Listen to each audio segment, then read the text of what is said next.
Next, we're going to learn about a concept which is sort of related to that of membership, but is actually different, and that's the notion of a subset. So we can have one set being a subset of another set. So our notation for that is not going to be this. You'll recall that this is the way that we state that one element is a member of a set. So I could say 3 is an element of the set 1, 2, 3. So that is the symbol for element of. We're going to now have a new symbol, and the symbol looks like this. Looks like a C with a line under it. And that is pronounced subset of. So I could say we have a set 1, 2, and that is a subset of the set 1, 3, 2. And the rule is very simple. It just says that if every element in the left-hand set is also present in the right-hand set, then the left-hand set is a subset of the right-hand set. It's that simple. So if everything on the left, which in this case is 1 and 2, are in fact present in the right-hand set, which they are, then the left-hand set is a subset of the right-hand set. Notice there can be extra stuff over here, like that 3, that turns out to be irrelevant. The fact that there's extra stuff on the right-hand side doesn't matter. All that matters is if everything in the left-hand side is also in the right-hand side, then it is a subset. Simple enough. Okay, so it probably won't surprise you that we have another symbol like this. We can say 1, 2 is not a subset of 2, 3, 4. And that's simply because we have some elements missing, right? In this case, element 1 is not in the right-hand side. I could say, let D be the Davies children. If I wanted to define a couple of sets intentionally, and I could say, let D sub M be the male Davies children.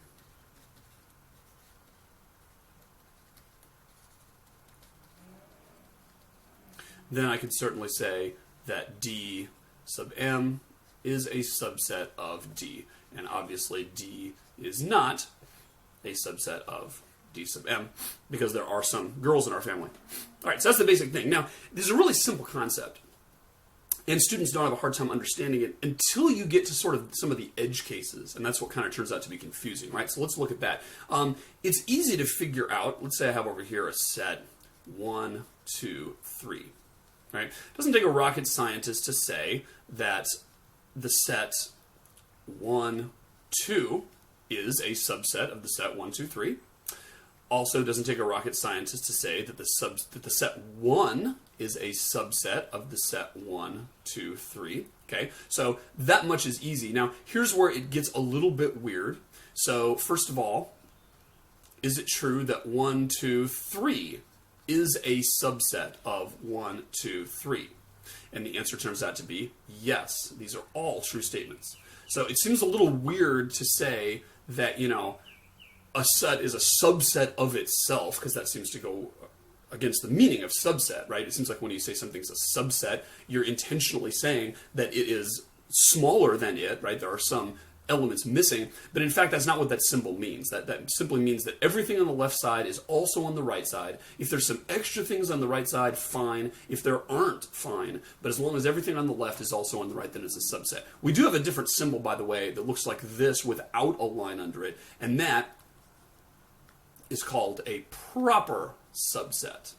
Doesn't come up a whole lot, but sometimes we'll use that notion. So we could say that 1, 2 is a subset of 1, 2, but that 1, 2 is not a proper subset of 1, 2. Proper subset means that it's a subset but isn't equal to it.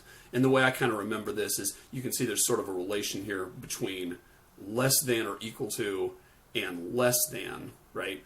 We know that 3 is less than or equal to 3, but it's not the case that 3 is less than 3. And that's what these symbols sort of look like here. We have this thing, which looks kind of like that, and that's a subset, which means it has everything on the left is on the right, but the two sets may actually be the same, and that's okay. Whereas down here, the thing without a line under it kind of looks like the less than sign without a line under it, right? So that's kind of how I remember that. Proper subsets aren't going to come up as much as just plain old subsets are, but I thought I'd let you know that. Okay, here's the other one that's sort of a brain rocker, okay?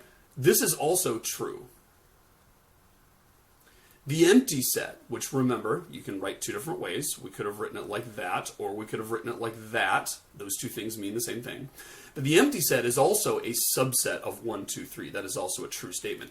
And I think the reason people have a hard time figuring that out is kind of like, you heard the story about the kid where, the mother says, okay, little Tommy, you're going to go across the street and you're going to play with your friend, and I'm going to let you go across the street by yourself because you're a big enough kid to do that now. But make sure that all the cars go by first. Wait for all the cars to go by before you cross the street. So the mom says, sends Tommy on his way with his bag lunch or whatever, and she starts doing some errands around the house. And she comes out an hour later and she's really surprised to see that the kid is still sitting there. Tommy is still sitting on his side of the street and has not crossed the street to go to his friend's house. And she says, Tommy, what's wrong? I mean, I told you, wait till all the cars go by and, you can go to your friend over there.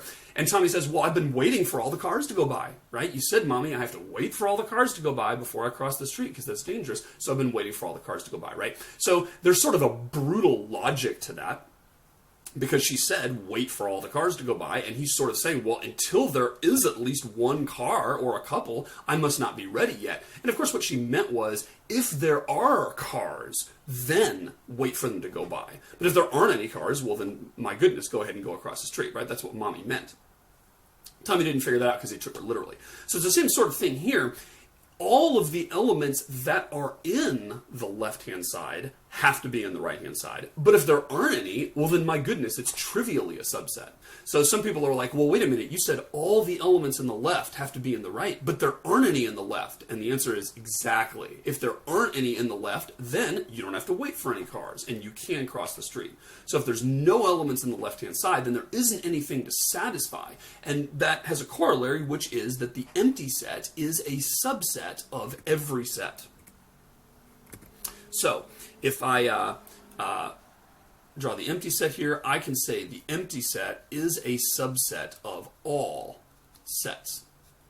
Interestingly, including itself. Right? Sort of a brain rocker.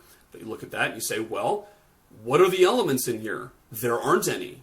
Therefore, it must be a subset of whatever's on the right-hand side, because all we need to satisfy for the left-hand thing to be a subset of the right-hand thing is for all of the elements in the left-hand thing, of which there are none in this case, are in the right-hand thing. Therefore, it's trivially satisfied.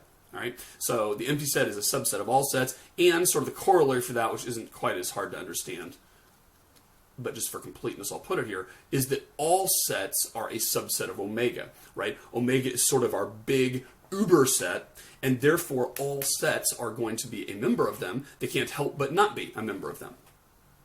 All right, great. So that's the notion of subsets. So let's do some quick review here. I'm going to give you some examples here with sort of an all-American family. So take a look at this list here. These are a list of sets.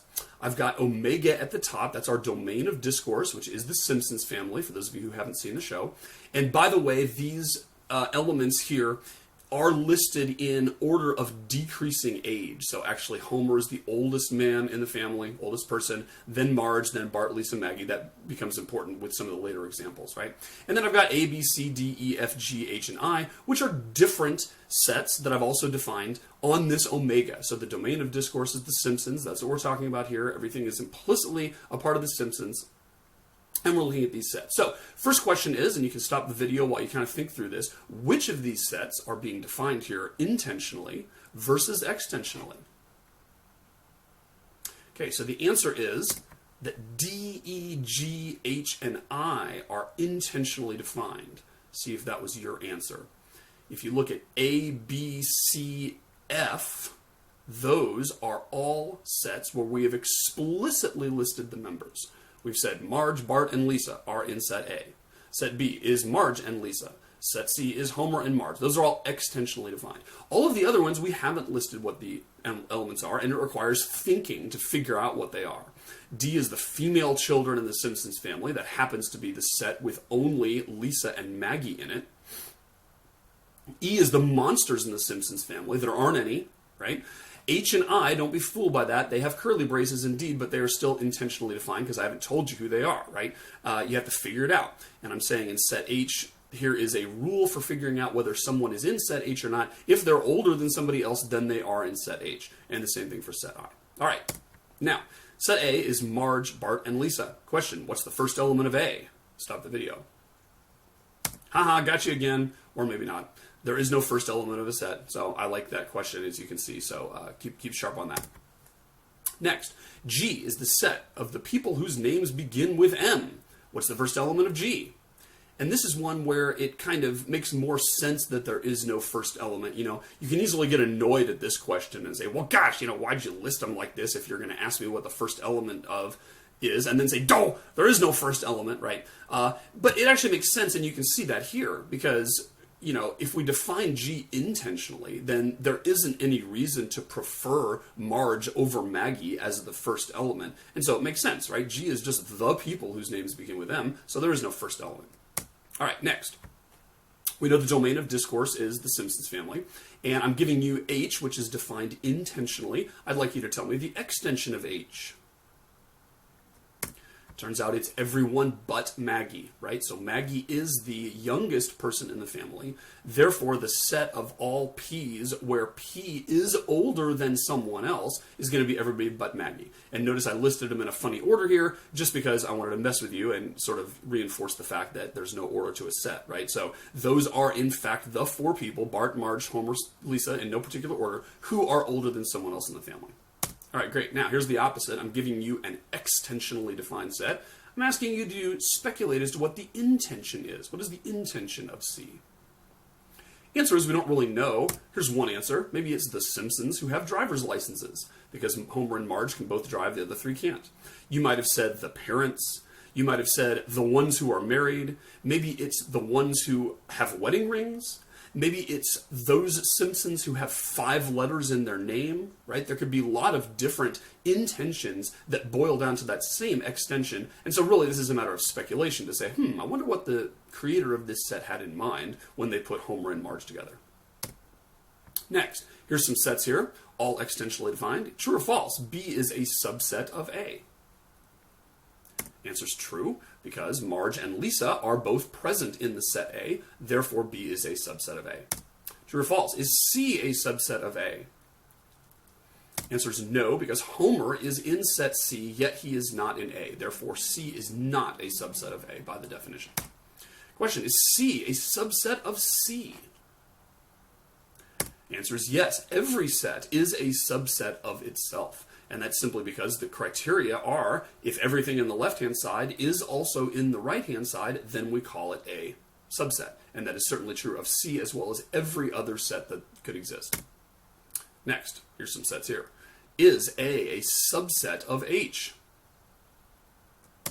Answer is true, because remember that H has everybody in it except for Maggie. Therefore, A, which is a set consisting of people that aren't Maggie, is going to be a subset of H. Question here, is B a subset of F? The answer is yes, it is, because they both have the same elements. Is F a subset of B? The answer is true again, because they both have the same elements. Everything in F is also in B, and everything in B is also in F. True or false? F is a proper subset of B.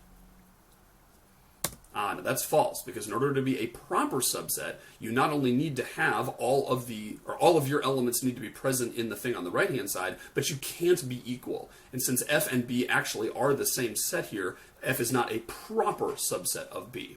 And then I'm asking you here if F equals B.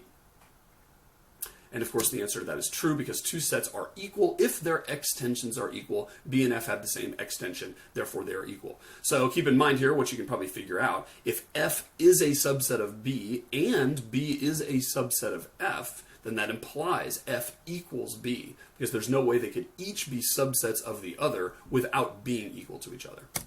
Great. Is F a subset of omega? Answer is yes, because every set is a subset of omega. And if you tried to sneak some element that wasn't in omega into the left-hand side set, you said, hey, I'm going to make a set, and it's going to have Marge and Bart and Lisa and Lady Gaga in it.